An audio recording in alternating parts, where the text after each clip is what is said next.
विधानसभा चुनाव में हेमंत कल्पना की जोड़ी ने एनडीए को हार कबूल करने पर मजबूर कर दिया। बीजेपी लंबे समय से झारखंड में अपनी खोई हुई जमीन पाने के लिए जद्दोजहद कर रही है, लेकिन मौजूदा चुनाव में ये मुमकिन नहीं हो पाया। वहीं उसके सहयोगी दल भी कुछ खास नहीं कर पाए। इस करारी हार के बाद बीजेपी अब मंथन में जुटी है। 30 नवंबर यानी कि कल बीजेपी की बड़ी बैठक है, जिसमें हार को लेकर समीक्षा होगी।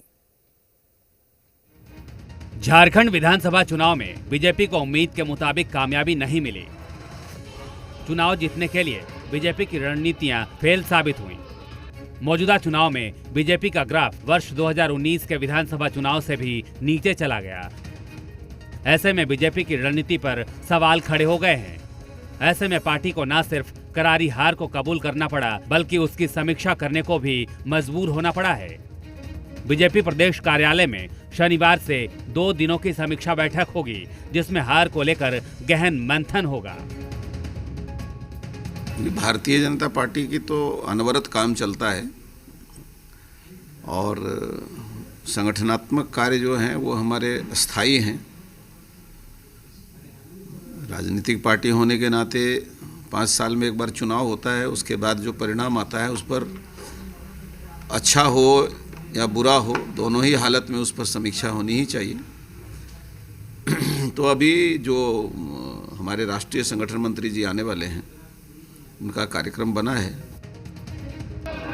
झारखंड विधानसभा चुनाव में बीजेपी ने अपने राष्ट्रीय स्तर के अनुभवी नेताओं के हाथ में झारखंड की कमान सौंपी थी। पूरा चुनाव उनकी देख रेख में लड़ा गया, लेकिन पार्टी का प्रदर्शन आशा के अनुरूप नहीं रहा। अब इस करारी हार के बाद कारणों की तलाश शुरू कर दी गई है।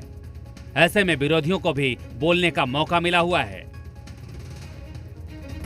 देखिए, समीक्षा किसकी करेंगे मुझे तो समझ से परे है।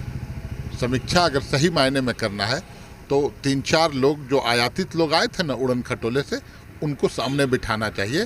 क्योंकि हार की जिम्मेवारी तो सर्वप्रथम उन 4-5 स्टार प्रचारक जो गुजरात, असम और मध्य प्रदेश से आए थे, यहाँ के लोगों को तो दरकिनार करके रखा गया।